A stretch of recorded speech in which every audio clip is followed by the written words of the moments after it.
আসসালামু আলাইকুম, welcome back to my channel. আজকে শেয়ার করব বাংলাদেশি স্টাইলে নাচোস তৈরি করার রেসিপি।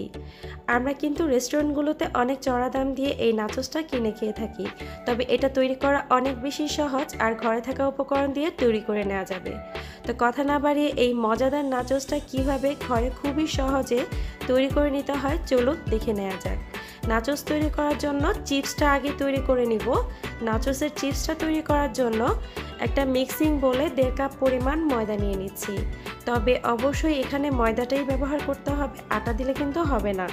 রান্নার তেল 1 টেবিল চামচ পরিমাণ দিয়ে দিলাম, স্বাদ মতো লবণ দিয়ে হালকা একটু সবগুলো উপকরণ মিশিয়ে নিচ্ছি। এই পর্যায়ে 1/2 কাপ নর্মাল পানি দিয়ে একটা ডো তৈরি করে নিব। একটু শক্ত টাইপের হবে এই ডোটা, খুব বেশি নরম কিন্তু করা যাবে না। তো এভাবে করে 2-3 মিনিটের মতো মথে নিচ্ছি। ডোটা আমার রেডি হয়ে গিয়েছে। ডোটাকে আরও একটু ভালোভাবে সেট করার জন্য 10 মিনিটের জন্য ঢেকে একটা সাইডে রেখে দেব। তো 10 মিনিট হয়ে গিয়েছে। এখন ডোটা কিন্তু অনেকটাই পারফেক্টভাবে সেট হয়ে একদমই নরম হয়ে গিয়েছে। সরাসরি বোর্ডে একটু ময়দা ছিটিয়ে একটা বড় সাইজের রুটি তৈরি করে নিচ্ছি। রুটিটা একটু মোটা হবে, তো আমি পুরোটা ডোই কিন্তু ব্যবহার করেছি। তো এভাবে করে রুটিটা মোটামুটি বড় সাইজের করে বেলে নিয়েছি। একটু মোটা সাইজের রুটিটা তৈরি করে নিতে হবে। এই পর্যায়ে একটা কুকি কাটার দিয়ে এইভাবে করে গোল গোল করে রুটিটাকে কেটে নিচ্ছি। এই একটা রুটি দিয়ে আমি অনেকগুলো রুটি তৈরি করে নিব। একটু ছোট ছোট সাইজ হবে রুটিগুলো। তো এইভাবে করে নিলে অনেকটাই সহজ হবে। তবে আপনাদের কাছে এগুলো না থাকলে সেই ক্ষেত্রে যে কোনো বয়ামের ক্যাপ দিয়েও কিন্তু তৈরি করে নিতে পারেন। তো ছোট ছোট রুটি অনেকগুলো হয়ে গেল, প্রায় 7 পিসের মতো। অবশিষ্ট যে ডোগুলো রয়েছে সেটা দিয়ে আবারও আমি রুটি তৈরি করে নিব। তো এভাবে করে নিলে সময়টা অনেক বেশি কমে যায়। তবে আপনারা যদি ছোট ছোট করে রুটি আলাদাভাবে তৈরি করতে চান তখন কষ্টটাও বেড়ে যাবে আর অনেক বেশি সময়ের প্রয়োজন হবে। তাই এভাবে করে মোটা করে রুটি বেলে কেটে নিলে কিন্তু খুব সহজে হয়ে যাবে অনেকগুলো ছোট ছোট রুটি।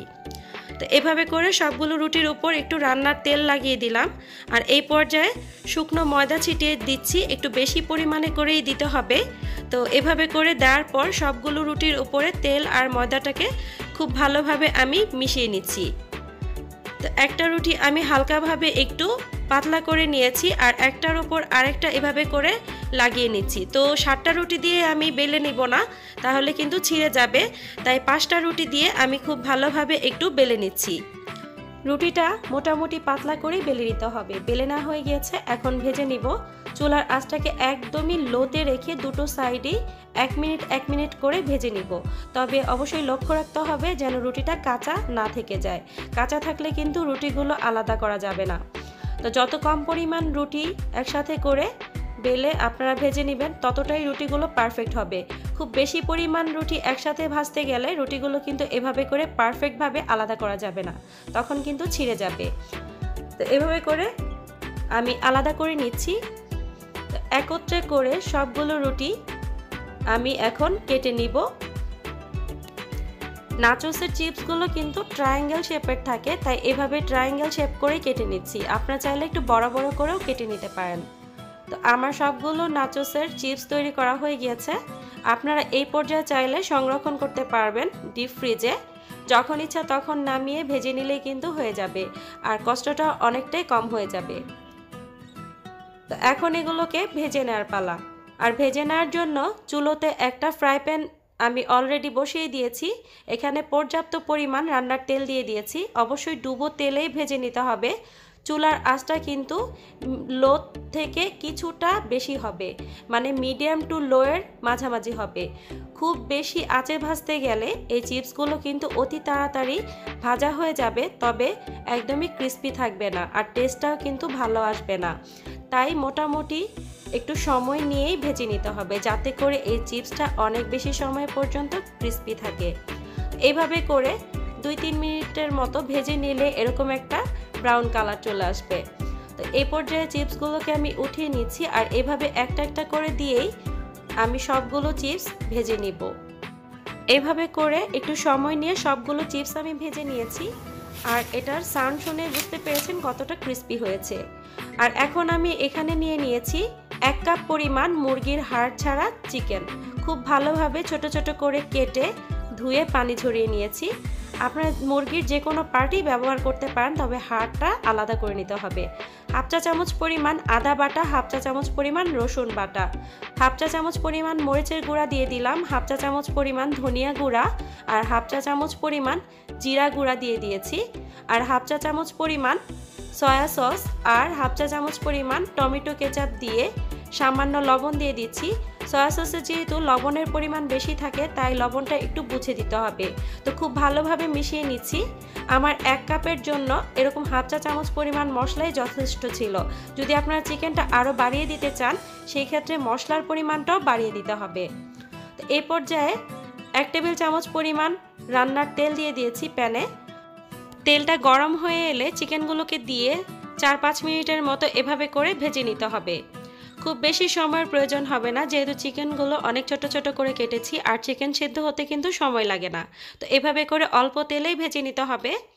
তবে আপনারা চাইলে এটাকে ম্যারিনেট করেও অনেকক্ষণ পর্যন্ত রেখে দিতে পারেন, তবে আমি কিন্তু সাথে সাথেই ভেজে নিয়েছি। চিকেনগুলো ভাজা হয়ে গিয়েছে, চুলা থেকে নামিয়ে নিয়েছি প্যান। এই পর্যায়ে নাচোসের যে হোয়াইট সসটা রয়েছে সেটা তৈরি করে নিব, আর সেটা ছাড়া কিন্তু নাচোসের একদম টেস্টটাই মাটি হয়ে যায়। তো এই পর্যায়ে একটা প্যানে আমি 1 টেবিল চামচ পরিমাণ বাটার দিয়ে দিয়েছি, আর এখন 1 টেবিল চামচ পরিমাণ ময়দা ব্যবহার করছি। এখন ময়দাটাকে এই বাটারের সাথে একটু ভেজে নিব। চুলার আঁচটা কিন্তু একদমই লোতে থাকবে, নয়তো পুড়ে যাওয়ার সম্ভাবনা থাকবে। তো ভাজা হয়ে গিয়েছে ময়দাটা মাখনের সাথে। এই পর্যায়ে দিয়ে দিচ্ছি 1 কাপ পরিমাণ লিকুইড মিল্ক। এখন একটা হ্যান্ড উইক্সের সাহায্যে খুব ভালোভাবে মিশিয়ে নিচ্ছি, যাতে কোনোভাবে কোনো দলা পেকে না থাকে। গোলমরিচের গুঁড়া দিয়ে দিলাম হাফ চা চামচ পরিমাণ, আর খুবই সামান্য পরিমাণ লবণ আমি স্বাদ মতো এখানে ব্যবহার করেছি। এখন এভাবে করে নেড়ে চেড়ে নিচ্ছি। আপনারা চাইলে এই সসটাতে চিনিও ব্যবহার করতে পারেন, তবে আমি চিনি ব্যবহার করিনি। তো এভাবে করে খুব ভালোভাবে আমি মিক্স করে নেওয়ার পর একটা থকথকে ভাব চলে এসেছে, আর এখনই আমি এটা চুলো থেকে নামিয়ে নিব, কারণ এটা ঠান্ডা হওয়ার পর আরও একটু ঠিক হয়ে যাবে। তো চুলো থেকে নামিয়ে নিয়েছি। এখন সব কিছু আমার রেডি হয়ে গিয়েছে নাচোস তৈরি করার জন্য। একটা প্লেটে আমি এগুলোকে এখন সাজিয়ে নিচ্ছি। এভাবে করে চিপসগুলো প্রথমে দিয়ে দিলাম। সেই ভেজে রাখা চিকেনগুলোকে আমি আমার পছন্দ অনুযায়ী একটু ছিটিয়ে দিচ্ছি। চিকেনগুলো দেওয়া হয়ে গেলে আমি এখানে কিছুটা চিজ দিয়ে দিচ্ছি গ্রেট করা, আর এখন আমি দিয়ে দিচ্ছি টমেটো কেচাপ। আমি এরকম পাইপিং ব্যাগে ঢুকিয়ে নিয়েছি। আপনারা চাইলে যে কোনো সসের বোতলও ব্যবহার করতে পারেন। আর সেই হোয়াইট সসটাও আমি পাইপিং ব্যাগে নিয়ে নিয়েছি, যাতে করে আমার সাজাতে অনেক বেশি সুবিধা হয়। এইভাবে করে নিলে কিন্তু সবগুলো সাইডেই সসগুলো একেবারে ভালোভাবে পৌঁছে যাবে। তো আরও একটা চিপসের লেয়ার দিয়ে দিচ্ছি উপরের দিকে। এভাবে করে চিপসের লেয়ার দেওয়ার পর আবারও আমি চিকেন দিয়ে দিচ্ছি। এখন আবারও কিছুটা চিজ দিয়ে দিচ্ছি, আর এর উপরে সসগুলো দিয়ে সাজিয়ে নিচ্ছি। এমনভাবে দিতে হবে যেন সবগুলো সাইডে খুব ভালোভাবে এই সসগুলো পৌঁছে যায়। প্রতিটা লেয়ারে এই চিকেনের পরিমাণ, সসের পরিমাণ আর চিজের পরিমাণ যদি একটু বেশি পরিমাণ দেওয়া হয় তাহলে টেস্ট কিন্তু অনেক গুণ বেড়ে যায়। আপনারা আপনাদের টেস্ট অনুযায়ী বাড়িয়ে অথবা কম করে সবগুলো উপকরণ ব্যবহার করতে পারেন। এইভাবে করে সবগুলো লেয়ারে লেয়ারে চিকেন আর এই চিজ আর সসগুলো দিয়ে দিচ্ছি। তো আমার এই নাচোসটা সাজানো হয়ে গিয়েছে। এটা দেখেই বোঝা যাচ্ছে এটা কত বেশি টেস্টি হবে। বাসায় একবার হলেও ট্রাই করবেন, আশা করি সবাই অনেক বেশি পছন্দ করবে।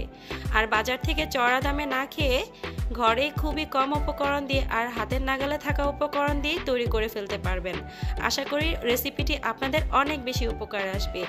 ভালো লাগলে লাইক, কমেন্ট, শেয়ার করতে ভুলবেন না। আর আমার চ্যানেলটিকে সাবস্ক্রাইব করে রাখবেন, যাতে করে এরকম নিত্য নতুন রেসিপি আপনাদের অনেক বেশি উপকারে আসে।